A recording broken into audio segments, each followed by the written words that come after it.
پچھلے چند عرصے سے کچھ اس طرح کے واقعات مل رہے ہیں کہ بچیوں کے ساتھ، بچوں کے ساتھ، عورتوں کے ساتھ عجیب و غریب گندے گندے واقعات، بچیوں کو اغوا کر کے قتل کر ڈالنے جیسے واقعات.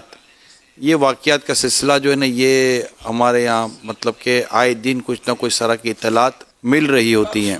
کیا فرماتے ہیں آپ؟ اللہ کریم ہماری بہو بیٹیوں کی عصمت کی حفاظت کرے.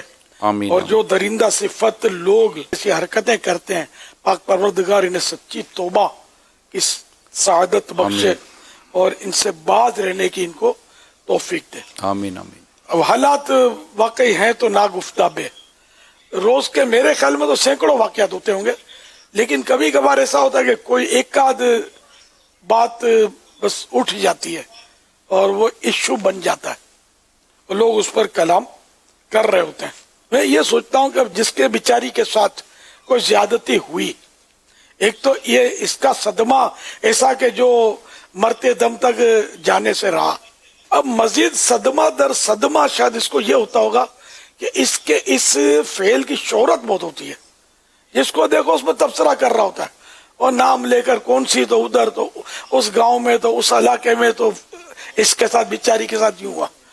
اب اس بیچاری کو مزید بیچاری تو ہم بنا رہے ہیں اس کو ہائی لائٹ کر کے. اب ٹھیک ہے، قانونی کاروائی ہو اور جو اس کی حد تک جو معلومات ہوئی وہ اپنی جگہ پر ہے، لیکن یہ کہ جو میں بھی قانون دان، یہ بھی سیاست دان، وہ جج بنا بیٹھا ہے، وہ پولیس کا افسر بنا بیٹھا ہے، سب اپنے اپنے طور پر مطلب وہ دے مشورے داغ رہے ہوتے ہیں.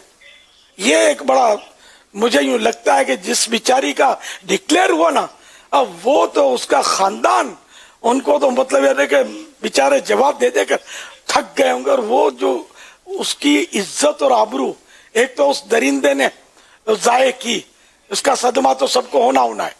پھر یہ جو شہرت کا صدمہ جو ہے نا، یہ ان کو مطلب ہے کہ بہت تکلیف دہ ہوتا ہوگا. تو اس لیے بہت محتاط رہنے کی ضرورت ہے. اب جیسے کسی نے خودکشی کی، ہمارے یہاں اس کی بھی ٹرینڈ ہے، خودکشی کی تو اس کا نام، علاقہ، یہ سب ڈکلیئر ہوتا ہے، اخباروں میں بھی آتا ہے سب اس کا، اور یہ چرچا ہوتا ہے اس کا. اب یہ خودکشی کی اس نے کیا تو گناہ، مگر اس کے لیے دعا تو ہو سکتی ہے نا، دعائے مغفرت کرے جس کو پتا ہے وہ. لیکن اب دوسروں کو بتانا اس کا عیب کہ اس نے فلاں نے خودکشی کی، یہ شرعاً ناجائز ہے. ہاں اس کے گناہ کو ڈکلیئر کیوں کر رہے ہو آپ یار؟ پردہ ڈالو. کسی کا عیب ہے تو اس کو چھپانے کا حکم ہے، نہ کہ اس کو مطلب ہے کہ وہ ڈنکے کی چوٹ اچھال لے گا. یہ اخبار والے بھی جو کر رہے ہیں، جو میڈیا کر رہا ہے، یہ ایسے کام یہ غلط کر رہا ہوتا ہے. ٹھیک ہے، مجھ سے ناراض ہوں گے تو آدھی روٹی کم کھانا. آپ کسی خوف خدا والے عالم دین سے بات کریں گے نا، ہوگا علم دین کا عالم دین، انشاءاللہ وہ میری تائید کرے گا کہ بات تو صحیح ہے. کہ اگر کسی نے بالفرض خودکشی کی، آپ بتائیے کہ خاندان جو ہوگا، کیا وہ خوشی سے جھوم رہا ہوگا کہ میرے بیٹے نے خودکشی کی، یا میرے بھائی نے خودکشی کی، یا میری بیوی نے خودکشی کی؟ ان کی تو حالتیں خراب ہوں گی. پھر یہ جب نام لے کر یہ چرچے ہوتے ہوں گے، ان پر گزرتی کیا ہوگی، اور ایک ایک بندہ آ کر پوچھتا ہوگا کیا ہو گیا تھا، کیوں کیا اس نے، وغیرہ وغیرہ. پھر اس کا مردہ جو چلا گیا دنیا سے، مردے کی غیبت، فوت شدہ کی میت کی غیبت جو ہے نا، یہ زندہ کی غیبت سے زیادہ سخت ہے. یہ جو مسائل ہیں وہ عرض کر رہا ہوں میں. تو اس لیے ایسے معاملات میں بڑا محتاط رہنا پڑتا ہے. تو یہ جو واقعہ ہوا، واقعی یہ قابل مذمت ہے، جتنی مذمت کی جائے اتنی کم ہے. لیکن نام ٹھام کے ساتھ اس کو اچھالنا، اس واقعے کو لوگ لینے کے مطلب ٹرینڈ بن گیا ہے. بعض لوگ بالکل لینے کے لطف اٹھا رہے ہوتے ہیں، اس کا تفریح بس یہ کر رہے ہوتے ہیں. اللہ کریم اپنا خوف ادا کرے، اور جو ایسا کر رہے ہیں ان کو کیفر کردار تک پہنچانا چاہیے. قانون کو چاہیے کہ وہ جو بھی ایسا کر رہے ہیں، چاہے وہ کیس سوشل میڈیا پر اچھلے یا میڈیا اس کو اچھالے، چاہے کوئی بھی کچھ نہ کرے، جب یہ کیس قانون کے پاس آ گیا، قانون کی ذمہ داری ہے کہ قرار واقعی کی اس کو سزا دے، اور ایسی سزا دے کہ آئندہ کوئی ایسا کام کرنے کی جرت نہ کرے. جو بھی کرنا ہے وہ شریعت کے دائرے میں رہ کر رہا ہے. سزا بھی شریعت نے مقرر کی ہے ایسوں کی، اور اس کے مطابق اگر واقعی سزائیں نافذ ہو جائیں، ہمارا معاشرہ جو ہے نا مدنی معاشرہ بن جائے، لیکن ایسا ہے کب؟ اللہ کرے ایسا ہو جائے۔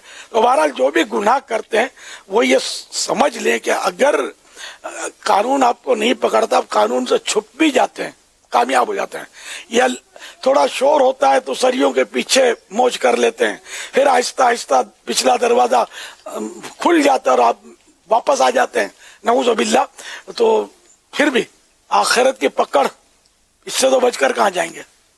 وہاں تو رشوت نہیں چلے گی۔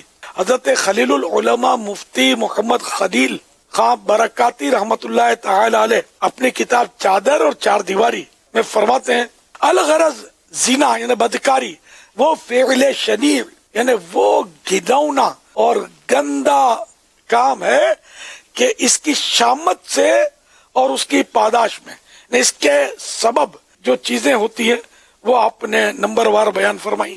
نمبر 1 بلاؤں کا نزول ہوتا ہے، بلائیں نازل ہوتی ہیں۔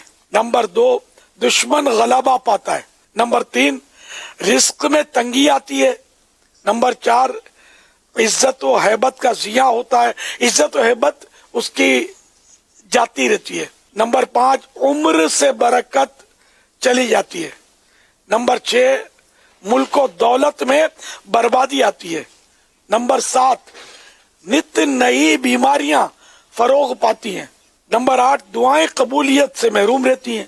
نمبر 9 عذاب خداوندی کسی نہ کسی شکل میں تباہی پھیلاتا ہے۔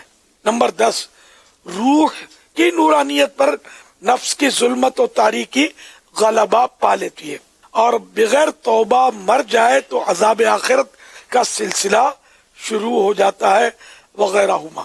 تو یہ بدکاری جو ہے یہ بڑی خطرناک عمل ہے۔ اللہ کریم ہم سب کو اس سے محفوظ رکھے، اور اس طرح کے گناہوں کے خلاف ہم سب کو مل کر ڈٹ کر کام کرنے کی سعادت بخشے۔ الحمدللہ دعوت اسلامی آپ کے سامنے ہے، ایسے طرح طرح کے گناہگار اور مجرم الحمدللہ آج آپ کو مبلغ کے بھیس میں ملیں گے۔ گناہوں سے انہوں نے توبہ کی، مبلغ بن گئے، دوسروں کو نیکی کی دعوت دے رہے ہیں، دوسروں کو گناہ سے بچا رہے ہیں۔ تو سب کو دعوت اسلامی کے مدنی ماحول سے وابستہ ہو جانا چاہیے۔ تو انشاءاللہ عز و جل نمازی بھی بنیں گے، سنتوں کے پابند بنیں گے، گناہوں سے نفرت ہوگی، نیکیوں کی طرف رغبت ہوگی، اور متقی پرہیزگار اور عاشق رسول، عاشق صحابہ و اہل بیت، عاشق اولیاء کرام بن کر ابھریں گے انشاءاللہ عز و جل۔